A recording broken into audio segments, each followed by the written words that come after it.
राधे राधे गुरुजी, आपके चरणों में कोटि कोटि प्रणाम जी। पहले तो आपके दर्शन हुए, आज श्याम बिहारी जी के भी अभी दर्शन हुए।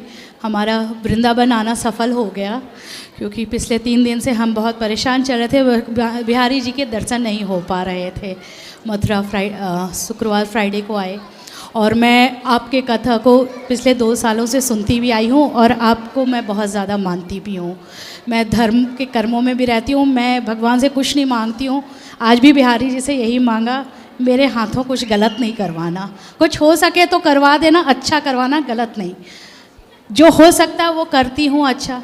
यश नहीं मिलता तो मैंने अपने को अब समझा लिया है, जब कृष्ण जी को ही नहीं मिला तो हमें कहाँ मिलेगा। यश की कामना ही क्यों नहीं करती हूँ, लेकिन कई बार होता है पंडित जी, जब गुरु जी जब आप कुछ कर रहे होते हो तो लोग बातें बहुत करते हैं। क्या करते हैं आप? जैसे मैं पहले जॉब में थी, फिर मेरी एक डॉटर है, हम लोग दिल्ली से हैदराबाद शिफ्ट हुए, तो इसकी परवरिश की वजह से मुझे जॉब छोड़नी पड़ी, फिर से ज्वाइन किया। लेकिन काम वालियों के पे हमें, मतलब जो भी इनके देखभाल के लिए हमने रखा, उस पर मुझे भरोसा नहीं हुआ। एक माँ अपने बच्चे को जितने अच्छे से परवरिश कर सकती है वो आप किसी दूसरे पे नहीं वो कर सकते, तो फिर मेरा छूट गया वो काम भी मुझे मजबूरी में, मतलब मैं काफ़ी अच्छे उस पर जॉब कर रही थी। भगवान का दिया हुआ सब कुछ है, मेरे पति मेरे साथ हैं, बच्ची का सपोर्ट है और सारा कुछ भगवान की कृपा से सब कुछ है। लेकिन यही लगता रहता है, जैसे अभी पीछे भी मैं आपसे थोड़ी सी प्रश्न करना चाह रही थी। पीछे 3 महीने पहले मेरे ससुर जी का स्वर्गवास हो गया, वो काफ़ी अच्छे थे बहुत। तो हम लोग जैसे पंडित जी, गुरु जी मुझे ये बताइए, जैसे तब हम बेंगलोर में थे, वैसे हम लोग बिहार से वैसे तो बिलोंग करते, बट हमारी पढ़ाई लिखाई दिल्ली में हुई और हमारे ससुर जी भोजपुरी मूवीज़ में बहुत बड़े उस पर रहे। अभी भी प्रश्न क्या है? मैं तो उनके जब कर्म, जैसे मेरे हस्बैंड ने मुख्य अग्नि वगैरह सब कुछ दिया, तो प्रश्न ये था पंडित जी कि जब आजकल पंडित जी लोगों में ना एक कॉरपोरेट सेवाएं टाइप की अपनी सेवाओं को कर रखा है, ठीक है। कोई पंडित जी कहते हैं ऐसे करो, कोई पंडित जी सेम चीज़ दूसरी तरीके से कराते हैं। उस समय मेरा मन बहुत विचलित था। तो क्या गलत तरीके से या सही नहीं, तरीके? जैसे गलत तरीके नहीं, अब कुछ पंडित बोलते हैं कि ऐसे होना चाहिए, मान लीजिए जैसे पिंडदान वगैरह हुआ, बरसी वगैरह पे हमारे में उस दिन हवन नहीं हो पाया, बाद में पंडित जी। देखो इसमें गलत कुछ भी नहीं होता। अलग अलग क्षेत्रों की अलग अलग परंपराएं हैं, विधि अलग अलग होती है। सही बात है, कार्य वही है, पर उसी काम को करने के तरीके अलग अलग। हाँ, वही चीज़ बाद में हमने यही समझा। लेकिन जब आप कर रहे होते अपने हाथों से तो घबराहट बहुत हो रही थी। तब हमने आपके सेवा में भी यहाँ पे भी संपर्क करा था गुरुजी कि हम संतों को भोजन करवाना चाह रहे थे जिस दिन ब्रह्म भोज था, लेकिन जो इनसे हमने सुविधा मांगी थी उस दिन मुझे मिल नहीं पाया था, क्योंकि मुझे ऐसा लग रहा था किसी गलत अकाउंट में पैसा ना चले जाए। मैं बेंगलोर से करी थी, तब आज हमने वो सेवा हमें करने का मौका प्रदान हुआ, तो हमने वो किया।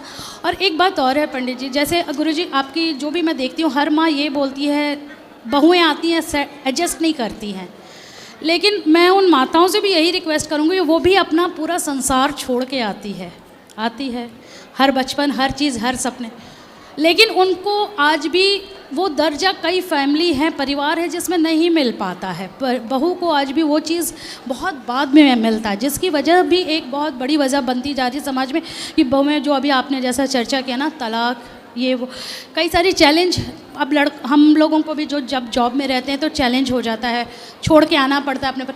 तो इसमें मतलब मैं यही कैसे समझाऊं कि उनको भी वो दर्जा मिले थोड़ा, कि किसको? जैसे जो भी लोग शिकायत इस बात की करते हैं कि तो बहुओं को भी थोड़ी सी दें आप दर्जा, अपने घर में बेटियां हैं। हमारे यहाँ देखो ऐसा, मैं कथा में ना दोनों पक्ष बोलता हूँ। नहीं, आप वही सास भी गलत होती हैं बहुत सारी, बुढ़ापे में उनको इतना परेशान करती हैं बहुओं को कुछ सास तो। हाँ जी, बूढ़ी सासें यहाँ चाबी घुसाई रहती हैं कमर में। कई सारे घर टूटने का आज ये भी कारण ऐसा चला नहीं जा रहा है, तो चाबी नहीं छूट रही है। हाँ, वही वो भी एक है। तो मैं आपके चैनल के द्वारा ये भी प्रार्थना करूंगी कि लड़कियां जब घर छोड़ के आती हैं तो आप उनको भी थोड़ी सी वो, सास की भी गलती होती है। सास भी ना, जरा बहू से कोई काम बिगड़ा, ताने, अरे तेरी माँ ने यही सिखाया है, फिर बहू सोचती रुक जा बुढ़िया, बदला लूंगी, जब देखो तब माँ बाप पे जाती है। इसलिए सासों को भी सब्र रखना चाहिए। बहू गलती करे तो जैसे बेटी गलती करती है तो पकड़ पकड़ के माँ सिखाती है, गोल रोटी नहीं आती तो माँ सिखाती है, सब्जी बनाना नहीं आती माँ सिखाती है। ऐसे बहू से भी नहीं आता तो तुम माँ बन के सिखाओ ना। हाँ, ताने क्यों मारना? सही सही। बात ऐसी है कि जो आप ताने मारते हो ना, आप तो बोल के भूल जाते हो, पर जिसके लिए बोला गया है वो याद रखता है कि अच्छा आपने बोला है। तो मौका मिलेगा तो बताएंगे ताने का मतलब क्या होता है। इसलिए सास को बहुत समझदार होने की जरूरत है। बहुओं की गलती कम है। हाँ, दोनों को। बहुओं की गलती इसलिए कम है क्योंकि बहू बेटी है, और बेटी है मतलब बच्ची है, मतलब छोटी है। वो 100 गलती करे तो तुम उसे समझाओ, जबकि अभी सास तो मैच्योर हो चुकी है, समझदार हो चुकी है, पक चुकी है गृहस्थी में रह रह के, तो उसे ज़्यादा ज्ञान है, ज़्यादा अनुभव है। लेकिन सास लोग ना बस बोलना जानती हैं। वही, वो भी एक बहुत बड़ा कारण बनता जा रहा है। मतलब लोग, क्योंकि वो उनको समझ नहीं पाते, बहुओं को भी लगता है वही। इसलिए मेरा एक समाधान इसमें ये है कि सास को ना समझाना भी कठिन है, क्योंकि बुढ़ापा एक 60 साल के बाद ना आदमी सठिया सा जाता है।